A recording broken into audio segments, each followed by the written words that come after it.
took out the time for us to really, really, really dig into what was introduced on last night. I'm telling you, I felt the fire of God all night long, and I kept waking up out of my sleep and waking up out of my sleep. And you know, I know that it's that time, because whenever the Lord placed it upon my heart to do a conference, I can't sleep. You know, my eating goes, well, I think, Tanya, you know that, and all of a sudden I just start losing weight because I think my body just starts to fast. But I am so honored today to have with me as a special guest the master herself. And I have to say this because 10 years this woman worked with me, and 10 years she was that person that was behind the scenes, and you know, that nobody saw. And every now and then they saw her standing on the side of the stage. But this person right here was a mastermind for Juanita Bynum Ministries behind the scenes. And so I'm so honored to have prophetess, doctor, evangelist, all the titles that I can bestow upon her. Plain old Tanya Hall. Somebody give her a big God bless you. Well, first of all, I'm very extremely honored just to be sitting on the set with you. I'm excited about what we're going to talk about, and for me, you are the GOAT for me. You're the greatest of all times. I have an opportunity, you mentioned behind the scenes, to watch you behind the scenes. Many people get the canvas, they get the public, they get the prophetess, but I've seen you in very vulnerable situations behind the scenes, and I'm excited about what that means for women going forward. Yeah. And just us being here. I mean, I saw the launch last night, Women on the Frontline reunion, and many people in this season have asked me a lot, when are you guys going to put that together? And God had his divine time, and now is that time, and I'm just excited as everybody else. Me too. Me too. I want to get an opportunity to take a journey back. Okay. You know, I think you mentioned, did you all know the first time she flew on a plane was when she came to work with me in the book that I was writing? Yes. The Planted The Seed. Planted Seed. And she came with her brother. Yes. And they were looking all spooked when I got them from the airport, and I was like, are you guys okay? And they was like, well, this is our first time on a plane. I'm like, well, what? Y'all was born under a rock or something? Where y'all been?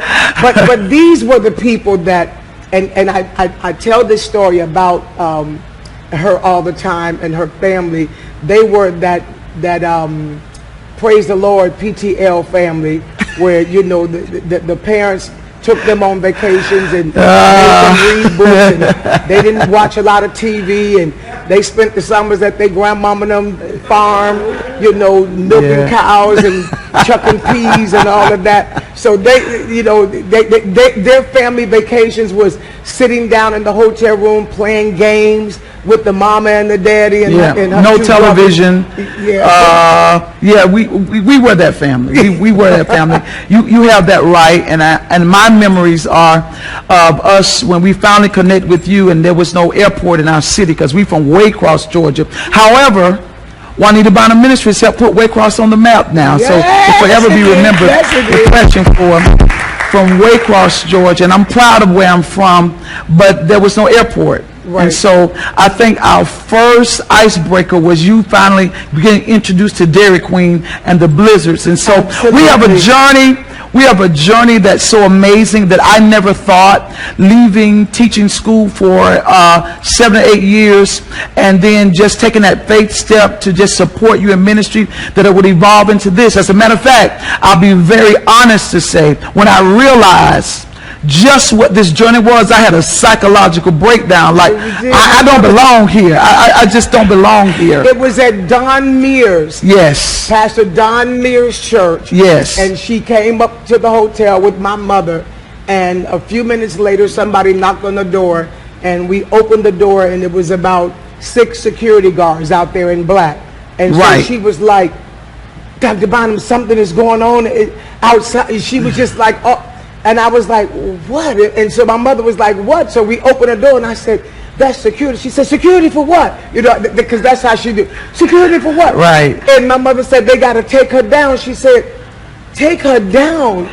So we went down the back. People with walkie-talkies. I mean, you know, I'm aging myself when I say this. I mean, you only saw this kind of stuff at Michael Jackson concerts. You know, you going in the back. I didn't know that church was on this scale like this, and I didn't even know what God was preparing me for. I didn't even know what I was entering to. I just know my yes had a greater weight than what I understood in the process. And so to see the evolution of that and what God did in my life by saying yes and yes to the assignment. Sometimes when we say yes to God, you know, it was just so sweet and it was just so humble. And it was like, I just want to please Lord and answer the phone for this lady. And I'm just going to help, you know, just respond to some letters. And little did I know when I left from teaching to serve and to follow, it would stretch my capacity. Yes. That it would lead from just responding to emails to planning great events and seeing lives change,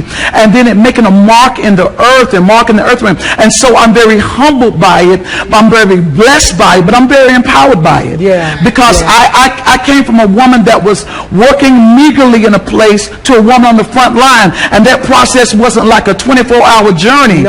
No, let's talk about the building. Oh my goodness. When her father gave me a school that he bought, and he was like, I don't even know what I'm going to do with this school. God told me to buy this school. And when I came to the ministry, he was like, are you looking for a ministry building? And I said, yes, sir. And he said, well, you can have this one. And he moved me that building, and he had the building completely carpeted and decorated and painted. We started with 2 folding tables. Yes, we did. That was your table. That's right. This was my table. A yellow pad, the yellow pad, and the phones. And the people didn't even know that it was me answering the phone. No. Neither one of us knew what we were doing. And we would hang the phones up and go, what are we doing? The problem, you know what you're doing? I don't know what I'm doing. The problem is that the first day the phones were turned on. Oh my God. The phones never stopped ringing until I wanted to like shoot the phone when it was over, because the phones rang and rang and rang.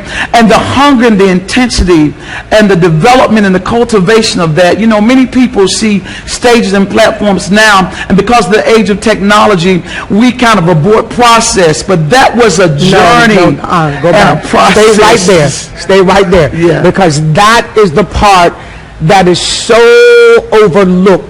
That because of the quickness of technology, because everything is at our fingertips, this generation don't understand what it means to process through to your destiny. I mean, like grind your way there. Because even after I was on Bishop Jakes' platform, I was still answering phones. I was still preaching and coming back and being on the phones half the night, saying thank you for calling Juanita Bynum Ministry. The people didn't even know it was me. They didn't know it was you. It was crazy. We had to do it all. We had to learn it all. I think that starting out in ministry, it's good for you to work your ministry from every aspect of it. Absolutely. Because we ended up having a staff, but when it first started, it was me and your mama, and God bless Vina that helped them. She wrote the titles on tapes and things like that. But when you have say that real slow. She wrote. God bless you. My sister's going on to be with the Lord.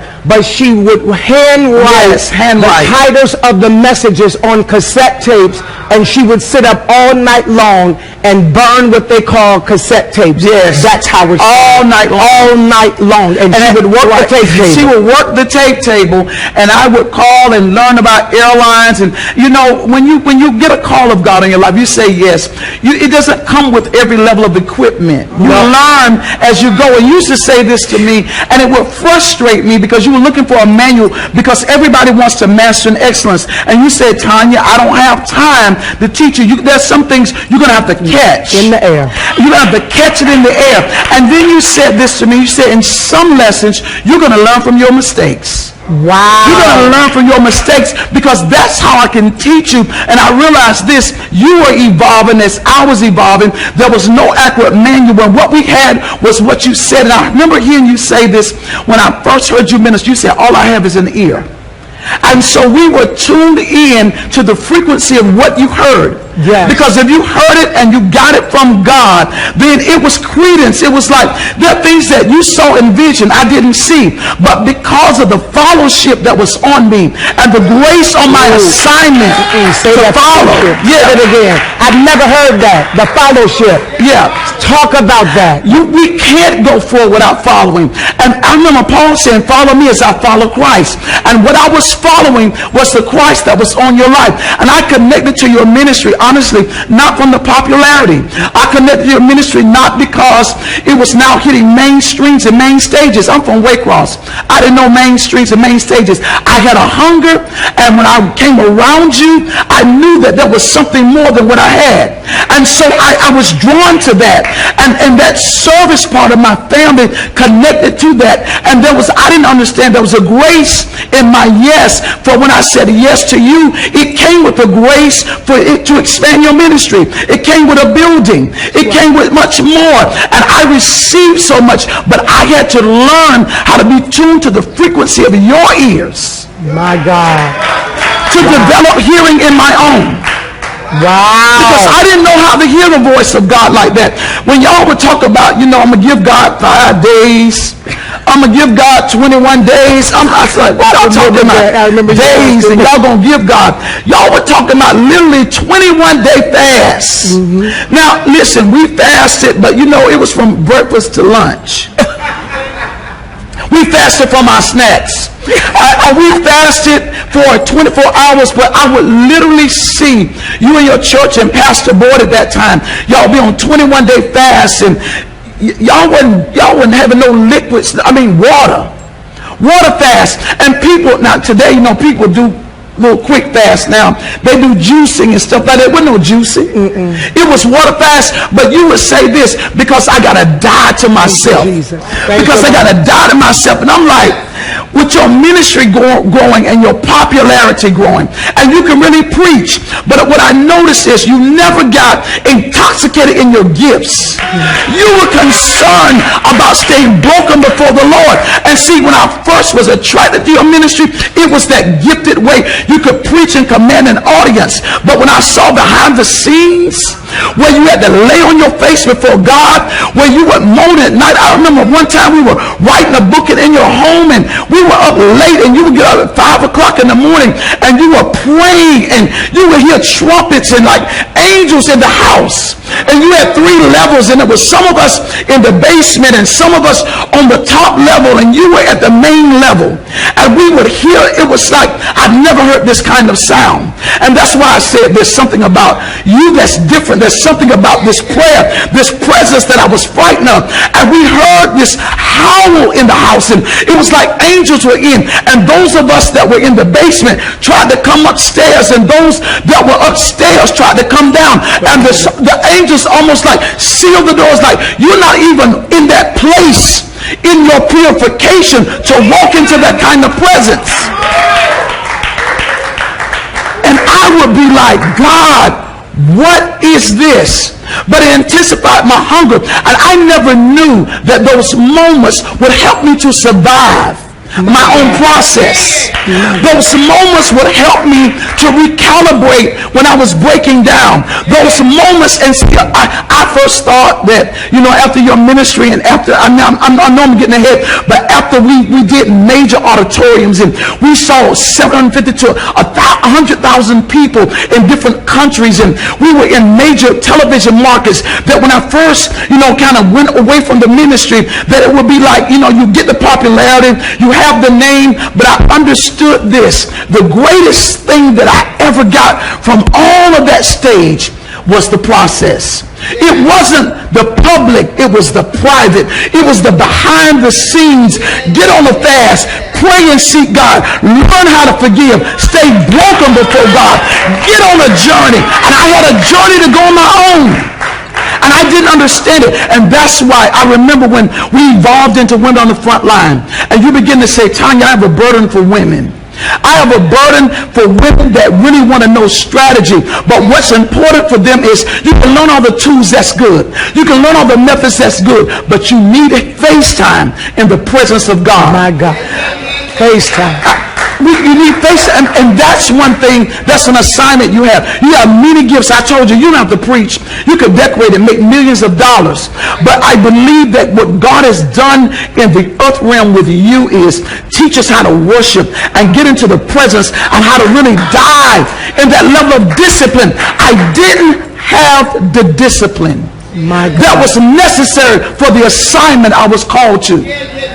And even though I was called to the front lines, I was tender, and I learned how to be tough and tender at the same time. Wow. You don't get that. Wow, tough and tender. You don't get that in an instant. You don't get that by Googling. You get that by going through process. So I'm so excited about this Women on the Front Line reunion. Oh my God.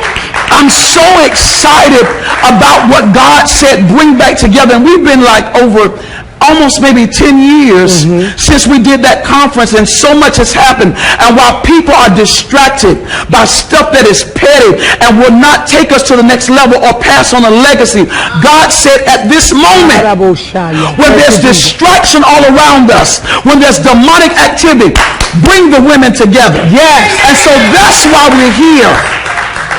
That's why we're here.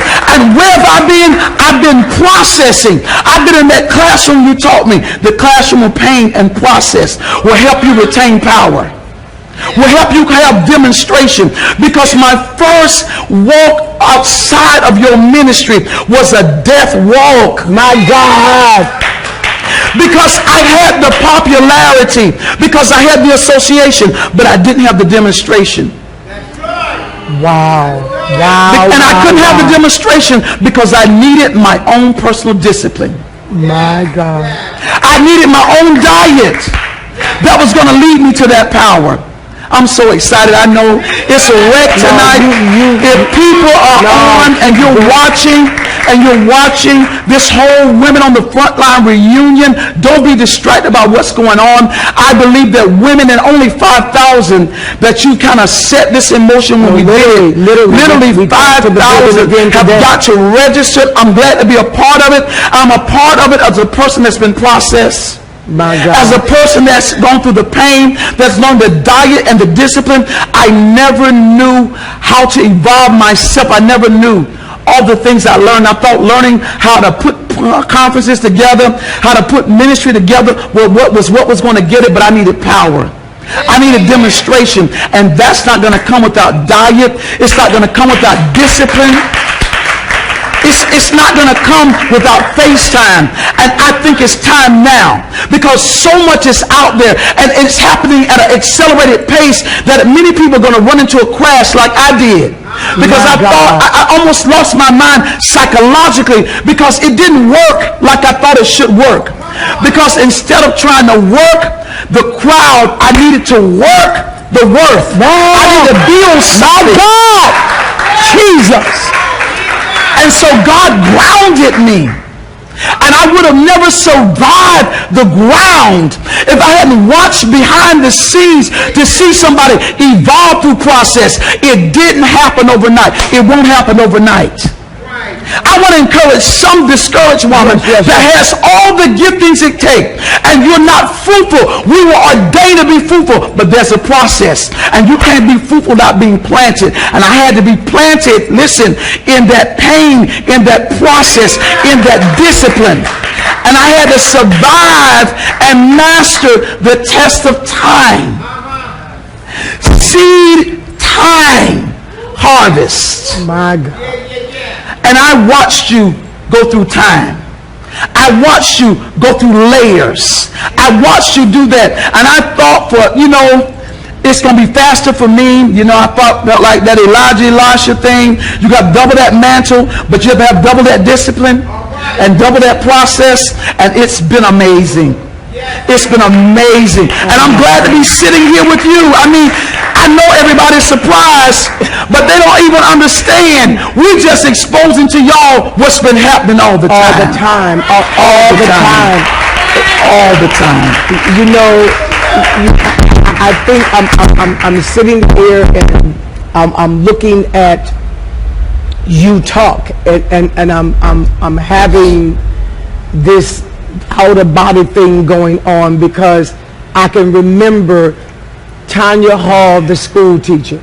Timid in 5 seconds you start welling up and trying to cry. Yes. And looking at your maturity now, and looking at the fact that you were kind of walking us down memory lane. Yeah. And while you were talking, I was actually seeing just visions of things, me in there on the threshing floor, and just the way your eyes would look when I would knock on your office door and say, Tanya, God said we're going to the Ice Palace, and you would look at me like, what Ice Palace are you talking about? Because like not the one that Bishop Dixon just left, because we can't do that. Right.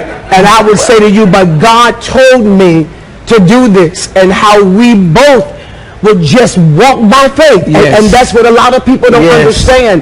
They keep waiting for good times to do destiny. And you cannot wait for good times, because there will be really no time that's good. No time. Because when you have destiny in you, the devil is never going to stop fighting you. He's never going to stop fighting you. And the closer you get to that destiny, the greater the warfare is going to become. And so if you're waiting for all of that to cease before you step into what God is telling you to do, you will never step. We had to step over a whole lot. We did. And I think that's why we are fortified to step right now. Yes. Yes. We're qualified to step. It's not talent, it's not gifting.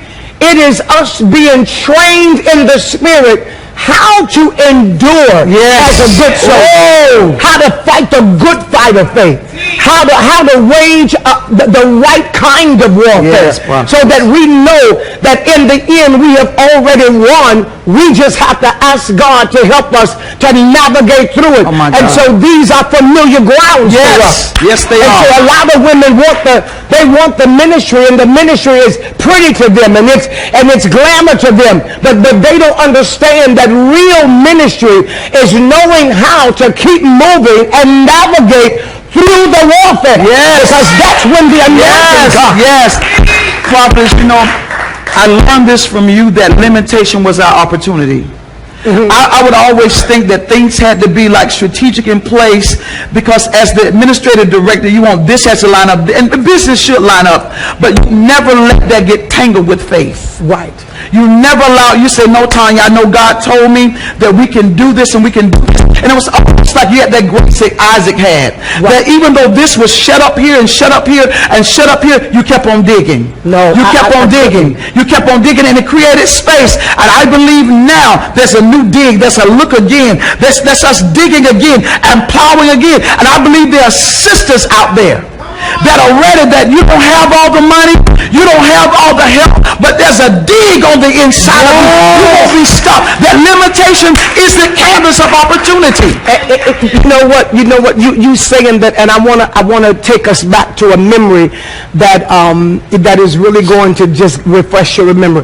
We were in Atlanta, Georgia, and God told me to do the conference there. Oh God, yes. And we were in that conference, people of God, and we did the conference, we had registered people, and the place was packed out. When we got finished, they came over to the side and said to me, the last night, we had already raised the offering, they said, we are $90,000 short. And they said, and Dr. Bynum, we in a hole. And I went back out there, and I just began to worship God. Yeah. And they said, well, what are we going to do? I said, ain't nothing else we can do. I said, but what I do know is God told me to do this. And I said, and when the Lord gives you a vision, he will provide for that vision. Yes. He will make provision for the vision. And I'm talking to somebody right now that feel like, you're working on something right now. I'm talking to a woman of God right now. You're working on something right now, and you don't see all of the dollars in place. But I'm telling you, at the right time, it's going to show up. Yes. When I got done that night worshiping God, you remember this, I went back to the hotel room, and they called me and said, can you come to the green room? There's a lady there in the green room, and she said God sent her. Now, mind you, she didn't come to the conference. No. She said she was at home in the bed and the Lord woke her up and told her to go to the conference and find me. And so they said, the lady said, it's important. And normally, you know, I'm like, I'm tired or whatever. And the Lord said, no, go see the lady. I went down there and the lady had on pink house shoes. Do you remember that? Yes. She had on pink house shoes. I remember she had that glasses, because and she said, I was like, y'all, this lady has on house shoes. Yeah. And you said, let that lady in. And so, you know, that's that discerning part of you. Go ahead. I distinctly I told him, I said, let the lady in. I said, well, what can she do? I said, you know, she want to speak to me. I don't know what it's about. That lady walked up to me with tears in her eyes and said, the Lord woke me up and told me to say just this to you. Yes. Whatever you are lacking, I'm supposed to write the check. Okay, y'all don't hear that. Y'all ain't gonna hear that. You're not gonna hear that. She wrote the check for $90,000 on the spot, and it did not bounce. I want you to hear that. In the Congress Hotel, my pastor can remember this. Right. We did the conference in the Congress Hotel. Here we are worshiping God. Again, we short $100 and some thousand.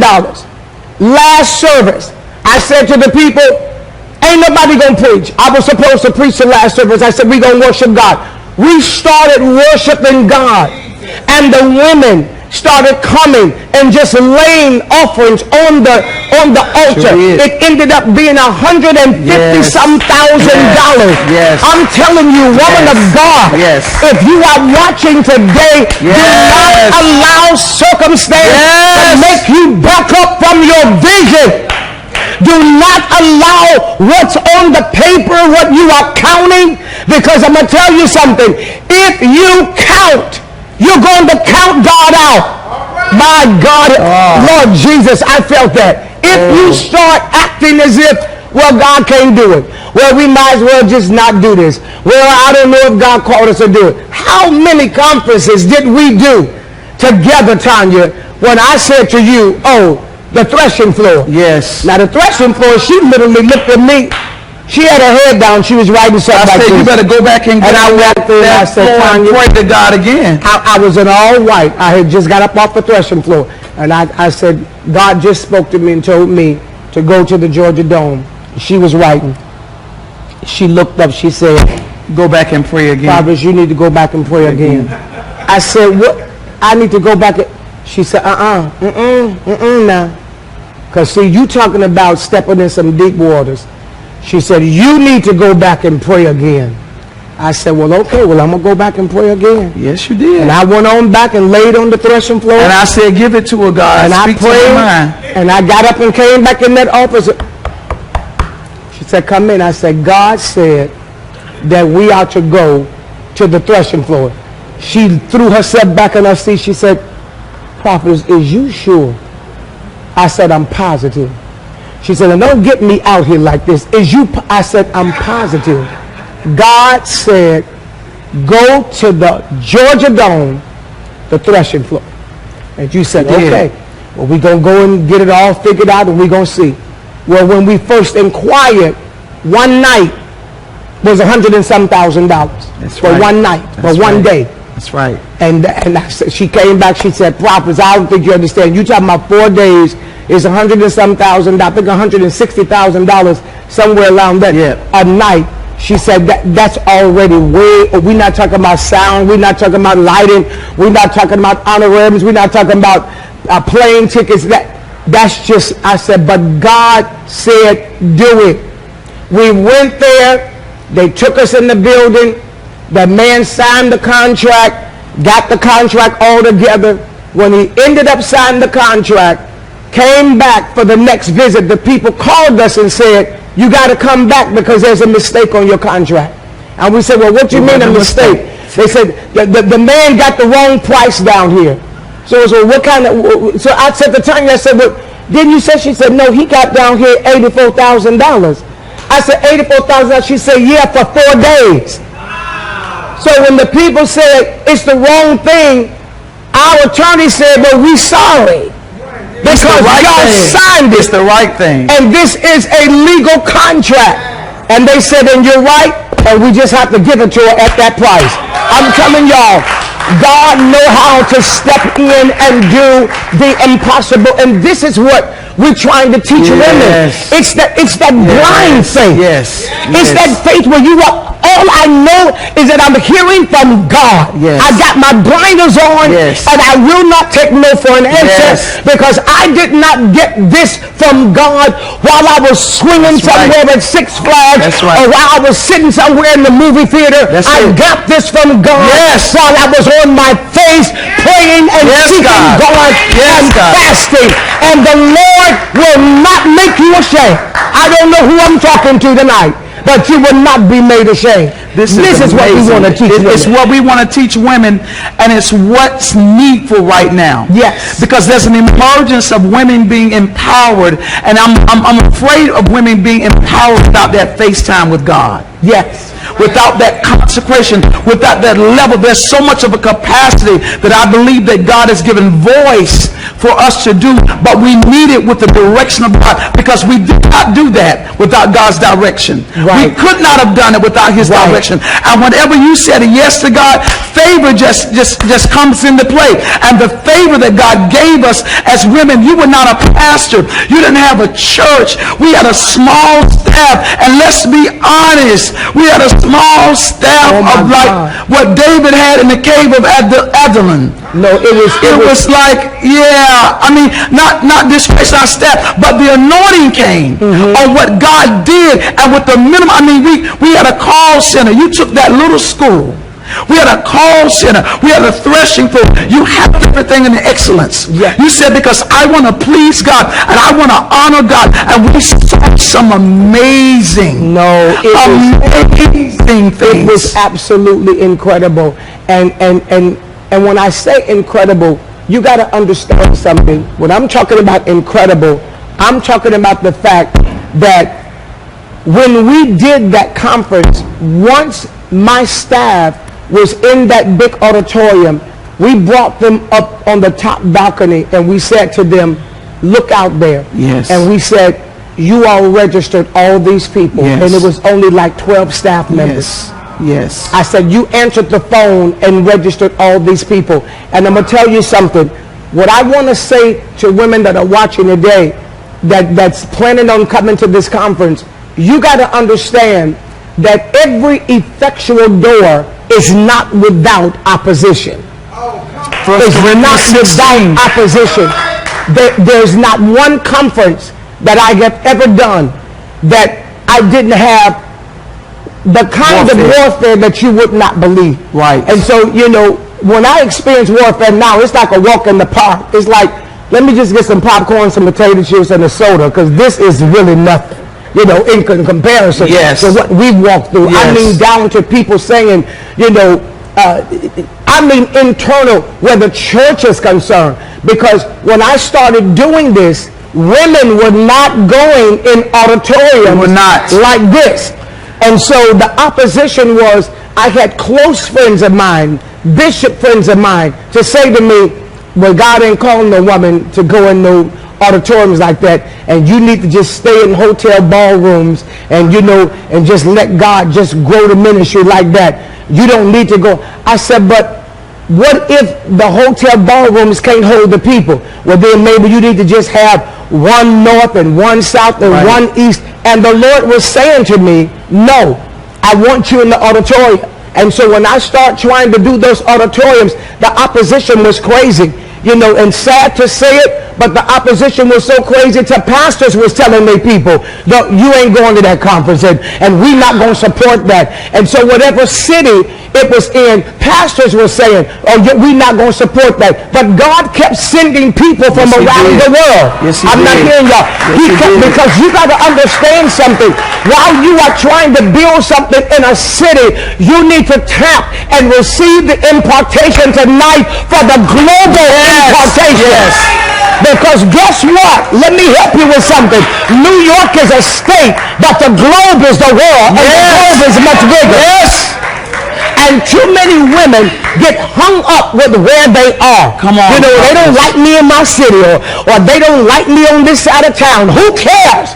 Because when God called you to do something, when you do it based on prayer and fasting, there's a sound that goes out in the spirit realm. Yes. And the Lord will begin to draw people on your behalf. Yes, he will. God will begin to release the ministering angels of God to go and get people and bring them to your conference that have never heard of you before. Yes, God. You just got to tell the Lord, yes. I believe it's time for women of God to pull their destiny out of the opinions of people. Oh, my God. Pull their destiny out of the validations of people. There's got to be a deliverance that comes in your inner man, that you're able to be resilient against rejection. And to use it as a force to move forward. I pull my destiny out of the opinions of people, because if not, everybody is never going to agree when God tells you something. And if you want to stay safe, you're going to stay estranged. I believe that comfortability is a crisis in the church. Because everybody is looking to be comfortable. Everybody's looking for everybody to agree. I never saw where Jesus had major miracles that there was no opposition. There was the opposition, but God wrought many things through him. And in this reunion, we're on the front line. There's so much more for you. But we got to pull your destiny out of the opinions of people, your circle, the community, the social media. It's time for you to come and make your mark. That's it. I believe that. I just felt that so strong, because in this hour, people are not teaching women how to be strong. Come on. How to be resilient. That's it. How to stand, having done all to stand. You know, and I have this saying that I say all the time, you know, when it seems like it gets rough for me, instead of me whining, I just throw my hands up and said, I'm the woman for the job. And I can't stop saying it. You know, he picked me because I'm strong. Yes. All of this is happening to me because I can take it. Yes. Oh, God, come on here, somebody. Yes. When you're called of God, you're not just called to throw a punch, you're called to take a punch. Come on, somebody. Who am I talking to? You have taught me that over and over and over. You can't just throw a blow. You got to learn how to take a blow. That's right. And we live in such a saturated culture of entitlement and specialness, and people are disconnected because of that. And if somebody doesn't come and tell us how to endure hardness, oh my God, tell us how to have the tenacity, and it's true, people hate to hear it, but nobody wants to go through anything. No, they don't. And that's the reason why a lot of people criticize you and a lot of people respect you, because there is like this 9 lives thing that's on you. Like every time, you know, it's like the scripture says, the more they afflicted, the more they grow. And so they look at you and say, here she go again. You know what you said? You're right. You're the woman for the job. Yes. And there's some other women out there that you're the woman for the job. Absolutely. You can't lay down and die. Have your resurrection. It's time for you to come forth. It's your moment. This is an opportunity for you to seize this moment, to come together with other women just like us, to learn how to get in the face of God and find your destiny and get on your path and make this impact. No, this conference right here, and I said this to somebody. I said, down to the speakers that I'm inviting to come. I'm excited about it. I don't want anybody to mount that platform to preach that have not been through something, because anybody can get up with a pretty message and anybody can go to theology school and get a message, but when you have experienced the scripture, you're able to give life to somebody. Yes. And so the women that are coming are women that are saying, you know what, I done been through something. Dr. Bynum, I want those women to come. That's the kind of women I want in that auditorium to come to this conference. Women that are saying, I'm on my last leg. I feel dry. I feel like I'm in a desert place. And I'm ready for somebody to recharge me, reactivate me, wake up the anointing, wake up my prayer life, wake up my fasting life, and put me back on the front line. No, we said something. It's a spirit even as it relates to the United States Army. They don't want women on the front lines. That's right. Oh, you don't hear me. You don't hear me. Right. You don't hear me. That's right. But in the scripture, the woman was the first to see Jesus. She saw him first. I'm not giving She saw him first. It was the woman that Jesus chose her first. The prophets. Yes. Come on, somebody. Yes. It was a woman that brought Jesus into the world. Come on, somebody. God's intent is for us to come from the back, out of the ditches. That's right. Get some tissue and wipe your eyes and blow your nose. Yes. And decree and declare. That's right. We don't just weep, we win. We win. Oh, somebody give God a praise right there. We win. Lord have mercy. We win. I'm excited about that. We don't just weep, we win. That's right. That theme just permeates, because a lot of us have cried and just stayed in our tears. That's right. But it's time to win. That's right. It's time to win. You know, coming up, my mother, my father, they never taught me how to lose. Wow. They never taught us how to lose. And so I could never navigate that. I mean, I would play basketball and the time is out on the clock and it says we lost. In my spirit, it still has to go on because I haven't won yet. And I'm reminded just here recently, I went on a family outing and we were bowling, celebrating somebody's birthday. And they picked their teams so they could engineer it to win. I wanted the birthday person to win too. So the first game, of course, I won. So behind my back, they changed the teams. They tried to put all the skillful people, put all the losing people, the weaker people on my team. Listen to me. But because that's about my element and my aura, that's been engraved in my spirit. That means that when you step on my team, you're going to win. So listen. We're at the last part of it. The time is running out. All the losers are starting to strike because they're on my team. Because in my aura, in my connection, grafted in my spirit is, you're going to go through some stuff, but you win. Yes, yes. That's in my name. You're gonna experience some pain, but my outcome, not my process, not that I cried, not that I failed, but my results is win. We get down to the last wire. My daughter says, Mama, come on, you're the last one. Then I win. And then they just looking like, how did you win with this team? I said, because no matter where you put me. What am I saying to you? No matter where you've been placed, where you've been placed in purpose or ministry, you've been built to win. That's right. This reunion conference is to wake up the women in you. That you might be crying, we might weep, but we sure do win. Oh my God. And you know, that just takes my mind back to the last message that I preached at the Women on the Front Line conference. Oh, yeah. The unsnatchable treasure. Yes. The unsnatchable treasure. And we have to understand that when the Bible said that he knows the way that I take. Yes. And when he has tried me, yes, I'm coming out as pure gold. Yes. I'm telling you, I'm feeling this for a woman. This is your coming out party. Yes. This is your coming out time. Yes, I sincerely believe that. Yes, and I know people think we're saying, well, you know, it's going to only be 5,000. Oh, but they're going to open them. No, we talked to the building today, and they said that's all. That's 5 Marshall level right there. The 5,000 women. Because this is the Women on the Front Line conference. Yeah. This is not women trying to decide whether they're going to be in God or whether they're going to be in the world. But these are women that have been placed strategically in positions to bring global impact. Right. So this is just not a conference where somebody's just going to come with your sister girl and y'all going to hang out and go out to eat. No, this is us getting the FaceTime of God. Yes. This is strategic boot camp.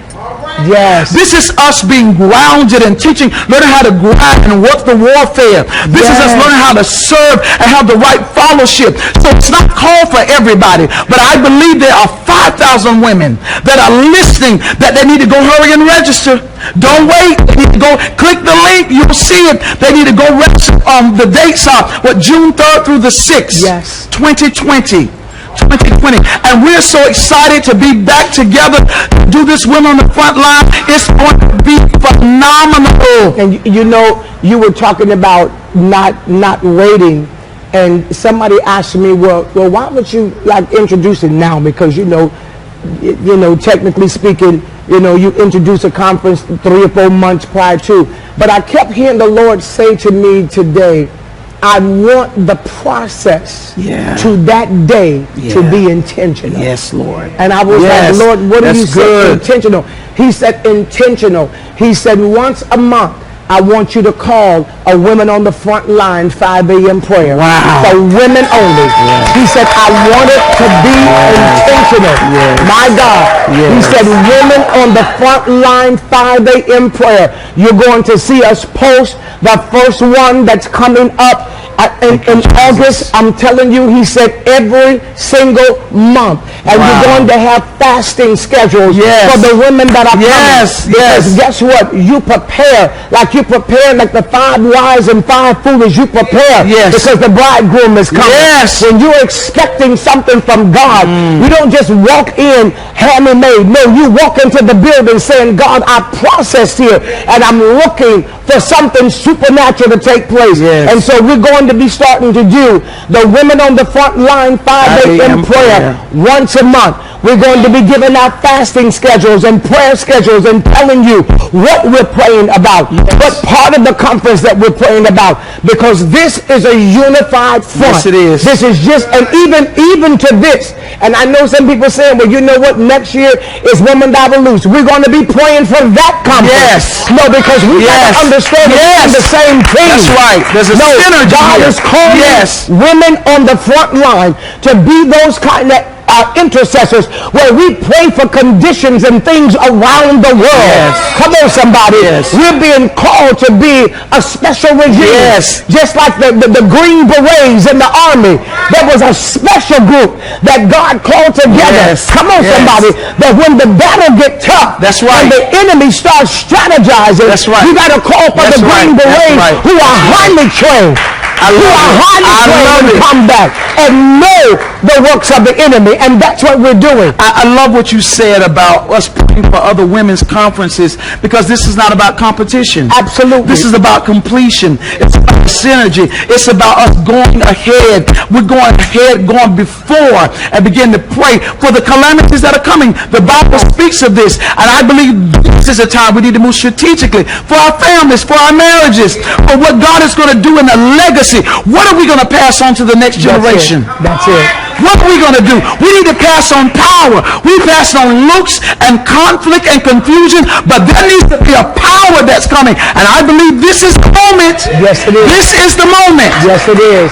This is the moment. And saying that, you know, we'll have women that will be sending in prayer requests. We're going to have a woman on the front line prayer request email where you have in your conferences or your churches in convocation, or you getting ready to have a revival. And Dr. Bynum, can you pray for my revival? Can you pray for my conference? Can you pray for my church? Women on the front line are those that know how to receive assignments, move themselves out of the way, and understand this is not about me. It's about what I've been called to do. Move themselves out of the way. Move themselves out of the way. Because that's where we are. We're in that selfish hour. We're in that entitled hour.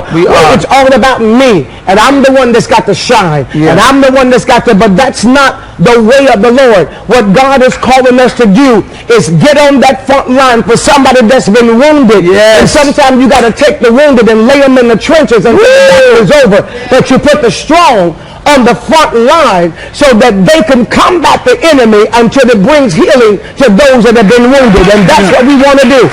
That's right. We want to bring people in that auditorium that's got hurt, that's got pain, that's got church hurt. Jesus had church hurt. Yes, God. Oh, come on here, somebody. We were talking earlier about even teaching women how to suffer well.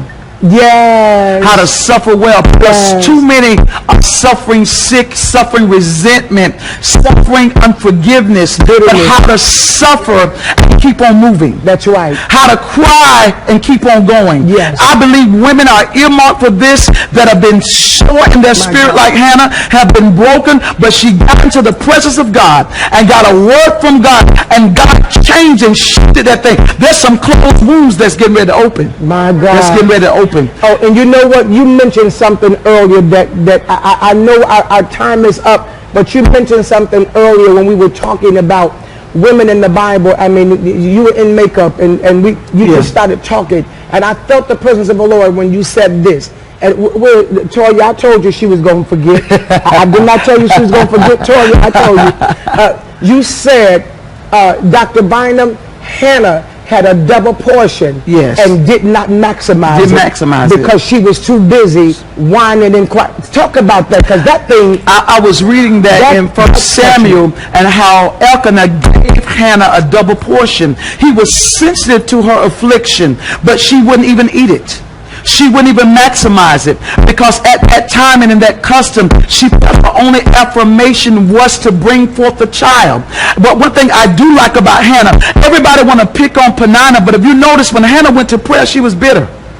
When Hannah, the Bible says she was bitter, she was broken, she was mad when she was in prayer, and even the pastor rebuked her. And she says, I'm not even drunk. But she got a breakthrough in that FaceTime with God, and she got a word, and she said this, God, if you give this to me, I'll give you an offering. She already prepared an assignment in a place of suffering. She washed her face and went home and ate. But she had many gifts. She had the respect and the honor of her husband, that he acknowledged her pain, but she would maximize it. Women, please get here. There are many of you, you're broken, you won't operate, you won't serve anymore, you won't minister anymore, you won't maximize. It's your time to get in FaceTime with God. My God. Because you've been called to the front lines. My God, I don't even know what to say. The link is above. Last night they were calling the phone line here. Our phone lines will be opened up by Monday of next week. But last night, I don't know, we hadn't even released the phone line to the new phone system that we had installed. And the phones was ringing last night, and one of the girls was over there answering the call, taking registrations. And I'm telling you, this is a crucial time. Do not wait until the last minute and say, well, I got time. Well, I'm just going. But they're registering by the hour, and they're giving me the numbers already. And I'm telling you, God is doing something, and he's doing something awesome, and he's doing it right now. Yes. And the thing that I can greatly appreciate is that he's not using people to do it in this hour who don't have a sensitivity to what you feel, or who's never been through what you're walking through. And yes, I've been through it. I've been through it. Lost everything I had, all of the above. But what I did not lose is the anointing in my relationship with God. And so I said that to the judge. When the judge looked at me during my bankruptcy and said, what are you going to do now that you've lost everything? And my answer to him was, God is still God, and I'm still Juanita Bynum, and we're going to start all over again. And I guess you're the woman for the job. I'm the woman for the job. I'm the woman for the job. There are many women out there. And we're going to do t-shirts like that. Yes. I love that saying, I'm the woman for the job. That means, listen, it don't get too difficult for me. Because you know what? When God empowers you for an assignment, he strengthens you mentally. That's good. The people have said to me, it just seems like you won't break. It's like no matter what happened, you just won't quit. And when you get hit and it look like you're getting ready to retreat, you come back even stronger. Yes. I said, because greater is he that is in me than he that is in the world. And when you know who you are and whom you are, and you know who sent you, and you know who fortifies you, and who sustains you, then you don't shake every time you just shift. I want you to know that I'm on your side. And I know you are a winner, and there's a winner down inside of you, and you may be weeping and a wailing, but I'm telling you right now, you're going to end up saying, just like I'm telling you tonight, I don't just weep, I win. And you are a winner. And so I'm looking forward to meeting you there June the 3rd through the 6th in Baltimore, Maryland Convention Center. Women on the front line.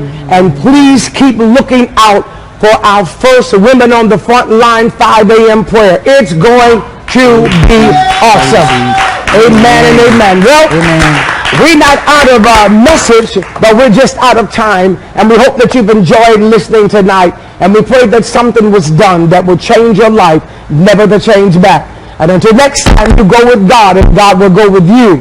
And like I always say on Rejoice Radio, stay with God, because with God is your best odds. And I got to give you my little saying, my little radio saying, and everybody know what I say when I do this. Go and be great. Come on, somebody give God a praise.